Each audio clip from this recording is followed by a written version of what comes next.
Actually talaga, ang pagkawala ng magulang, yun ang pinakamahirap sa lahat, sa totoo lang. Hi mga ka-Smorks! Ako po si Ate Mars, ang inyong Smart Pinay. Subscribe na po at pindutin ang all para updated kayo sa lahat ng aking mga videos. Tara, nood na tayo! Belated Halloween po sa inyong lahat. Ganun bumibelated na to po. Kasi November, ano pa mga araw ngayon? November 4, 2021. So, di ba, diyan sa Pilipinas, ano na sila tawag dito? Yung huma-high-tech na, di ba? High-tech ng tawag doon. Ano ba talaga dapat itawag? Di ba? Ano ba nalutang tayo? Ayun. Kasi dito sa Saudi Arabia, wala pong Halloween dito. Halloween in your heart na lang.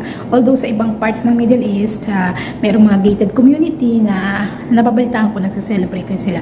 Pero dito wala po yun. So sa Pilipinas na lang yung ating babalikan. At saka yung ipapakita ko sa inyo sa dulo, yung aking memories, yung mga slideshow ko nung nag-celebrate kami at nag-roaming around kami dun sa gated community na tinirahan namin ng ilang taon ng aking amo. So, ayun na nga, Happy Halloween na po sa inyong lahat. Hindi na po nakakatakot dahil isang simpleng pag-alaala po ito ng ating mga mahal sa buhay. At syempre, mag-uko lang tayo ng panalangin. Syempre, dahil hindi naman tayo makakapunta na sa bawat gusto nating puntahan ngayon dahil nga pandemic.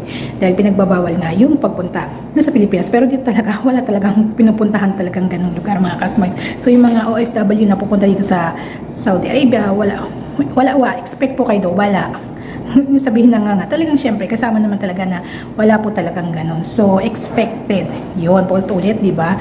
So ayun na nga, gusto kong alalahanin itong araw na to, medyo magmemelo lang tayo sa pagsalita kasi nga yung araw na yan ay simpleng pag-alaala sa aking mga mahal sa buhay na namayapa, ang aking nanay at ang aking tatay. Siyempre ayoko nang umiyak sa ganitong vlog kasi although hindi naman tayo, ang pagkawala ng ating mahal sa buhay mga kasmarks, hindi naman yan nawawala dito eh. Lagi yan nandito pa rin. Yung nanay ko, kinuha na siya ni God noong 2007, May 20, 2007. Tapos si tatay, March 2018. So, ayan, orphan na ako at kami ng aking dalawang kapatid. So, mabuti na lang, 'di ba? Dumating yung time na nawala na yung aking mga magulang, malalaki na kami. Hindi na kami nahirapan. Nakaya na namin yung pasikot-sikot ng buhay, 'di ba? Mas mahirap kung 'di ba nangyari 'yun nung mga maliliit pa kami na hindi pa kami gaanong Actually talaga, ang pagkawala ng magulang, yun ang pinakamahirap sa lahat, sa totoo lang.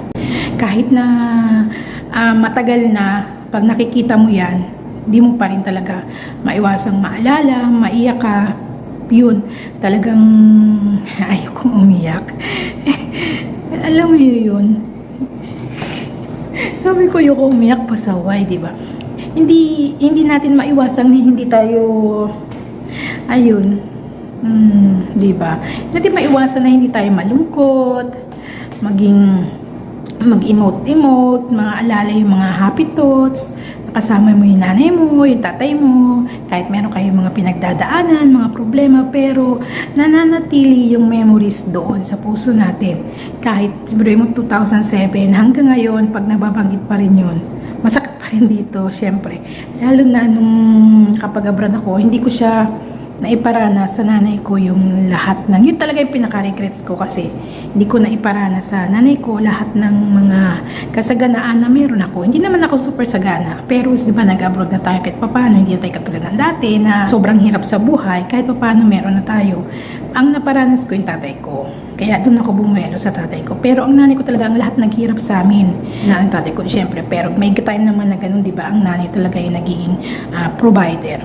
Pero, syempre, hindi ko naman, yung tatay ko yun eh. Pinaranas ko sa kanya kasi ayoko rin danasin niya yung naranasan ng nanay ko. So, yun lang yung regret ko talaga mga kasmarts. Alam nyo, yung bang breadwinner ako dahil sa kanila. Kumbaga, hindi ko pinagsisisihan na tumulong ako sa nanay at tatay ko. Pero ang pinagsisisihan ko kasi, nakalimutan ko pansamantala yung sarili ko. Alam ng mga kasama ko yan, mga nakakilala sa akin kung ano yung buhay ko. Pero wala tayong magagawa, nandun na yun. Diba? Hindi na mahirap kasi pagsabayin mga kasmorgs yung personal mong buhay at magiging breadwinner ka para sa pamilya mo. Kung pwede nga lang, diba, na pagsabayin siya. Ang hirap sa totoo lang. Pero ngayong pagkatapos ng 2018, yan yung first quarter ng 2018, yun doon ako nahirapan. Kasi nga doon nawala yung tatay ko. Pero pagkatapos naman unti-unti, hanggang 2019, doon na ako talagang, yun, sarili ko naman yung nauna ko. Yan, although late bloomer, Pinay na tayo. Pero ayun, eto, nag-ayos-ayos, yan, balik na tayo, nagpapaganda. Itawa-tawa na lang natin. Pero ang pinapayo ko sa inyo mga kasmorgs, kung makakaya ninyong tumulong at the same time, kung makaya nyo, pagsabayin nyo yung sarili nyo at pamilya ninyo, gawin nyo habang kaya nyo pa. Yun lang ang aking magiging sa inyo payo. Kasi ako, danas ko na yan. Kasi baka mamaya iyak-iyak kayo kagaya ko. Iyak na lang ako sa tago. Hindi ko na magawang, hindi na mabalik ang panahon. Hindi na siya pwedeng i-rewind. Ganun. Hindi na siya pwedeng iyak-iyak na lang. Hindi ba, sabi ko pagka hindi ako magka-crying. Hindi nga ako nag-crying, pero sa puso ko, umiiyak pa rin siya. Di ba? Pag nakakaalala natin lahat-lahat. Yun lang kasi hindi natin na iparamdam. Kasi wala tayo nun eh. Meron na ako, kaumpisa ko lang mag-abroad, pero wala eh. Nagamit ko lang sa ospital ng nanay ko, saglit lang. Yung perang naipon ko. Pero hindi katulad nun sa tatay ko, talagang na bongga-bongga ko yun.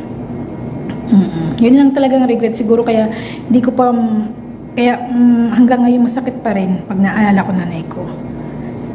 Hindi nawawala yun, hindi nawawala. Hindi ako mama's girl, hindi rin ako tatay's girl, pero basta yun ang pinakamasakit na nangyari sa buhay ko. Yun.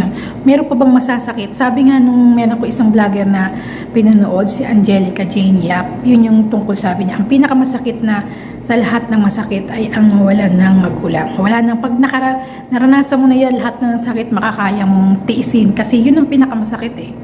Yun, kumbaga, mas stronger person ka. Kasi yung lahat ng pinagdadaanan ngayon, wala na yung sisiw na yan eh. Diba? Hanggang ngayon nararamdaman ko pa rin yung bigat pagka, sabi ko, pag nakakita ako ng, yung mga minamaltrato yung magulang, tapos sabi ko, dapat ayusin nyo yan. Kasi pag nawala na yan, hanapin nyo yan. Tapos minsan yung amo ko pagka hindi na pinunta sa amo, diba? Siyempre, mga mayaman yung mga tao dito, parang hindi naman katulad sa atin na yung talagang close na close. Yung pupuntahan lang nila pag may tawag, ganyan. Minsan hindi pa, tapos sasagutin lang pag kailangan, ganun. Tayo diba, iba yung Pilipino eh. Although merong mga Arabong pa rin, yung close na close, yung mga mahihirap na, yung mga ordinary, kasi sama-sama sila sa isang bahay, wala silang choice, kundi doon talaga sila, stick talaga sila sa kanila. Pero itong mga mayaman, ayun na nga, hiwa-hiwalay sila. Dito yung isa, dito yung ganyan, ganun. So, sabi ko, minsan na, yung pag nasa mood yung sabi ko kung ganun na, samantalahin mo kapag tinatawag ka tatay mo, ganyan. Kasi, syempre, matanda na yung ama, baka, hindi man natin hihingi, diba? Sana pahabain pa yung buhay. Syempre, para may trabaho pa tayo, kasi sila yung nagpapasahod sa atin. Saka, mahal namin yung amo namin, sa totoo lang. Kasi, kung di dahil sa kanila, wala kaming hanap buhay na katulad nito. Marami akong ipinagpapasalamat sa amo ko talaga. Di lang sa tatay, sa amo ko talaga, dahil siya talaga yung naging dahilan kung bakit nagtatagal ako dito. Kasi nga, kahit na maliit lang sahod, merong mga amenities na hindi ko makakayang makuha kung ginamit ko yung aking, pinag-aralan, ganun. Diba? Hindi ko yun kahit na habang panahon hindi ko nadadanasin ito. Hindi ako gagastos ng ganito para sa personal ko. Dito nagagawa ko yun. Yung balik na tayo, sabi ko nga, Halloween ngayon, mas gusto kong tawagin na araw ng mga namayapa, diba? Pag-alaala sa kanila, balik tanaw kung ano yung mga magagandang ginawa nila sa atin. Doon tayo mag-focus kasi from that mga good memories, cherish natin yung mga taong nawala sa atin, di ba? Alisin na natin yung mga negative, wala na sila eh. Kumbaga, ibaon natin sa puso natin yung mga good memories na yun. Para lalo natin silang maalala. Kasi hindi sila babalik eh. Kahit mag-iiyak man tayo dyan, magbigay tayo ng mga bulaklak, magkain tayo ng pagkain, magpadasal tayo, wala na yun. Sabi nga, mas mabuting kayo na meron pa kayong nanay, tatay, i-cherish nyo yan. Mahalin nyo ng todo-todo kasi pag nawala yan, yung mga binibigay nyo ngayon pag wala na sila, hindi na nila mararamdaman yan. Yun yung lesson na naramdaman ko talaga sa totoo lang. Dahil the hard way, may mga negative din, mga pagkaan, kaya pag ako, hindi naman ako perfectong anak eh. May mga tampo rin ako, ganyan, ang dami rin. Pero, yun nga, like kong sasabihin sa inyo, mahalin nyo yan, nanay at tatay nyo, hanggang nandyan pa. At yung mga kapamilya natin na mayapan na rin, kahit hindi lang nanay, tatay, basta, lahat sila, hanggat kaya natin, pakitaan ng mabuti, wala namang masama kung mapapakita na yung mabuti. Ibalik sa atin yun o hindi, basta, yun. Makakaya natin magpasensya, at magpatawad doon sa mga taong nakasakit sa atin. Honestly, may balik rin sa ating good karma yun. Lalong-lalo na sa ating mga magulang. Hindi naman perfecto ang magulang. Sa totoo lang, kung sinasabi, mahalin nyo. Yun lang po. Ulit ko sasabihin niya mga customers, sana pakinggan nyo to. Isa puso nyo yung sinasabi ko sa inyo. Yun lang. Maraming salamat. Saka sana panoorin nyo ito sa dulo. Yung aking slideshow, nung aking pagpunta naman doon sa biyahe. Doon sa US of A, ganyan. Matagal na ito before pandemic pa. Yun lang, maraming salamat. God bless everyone.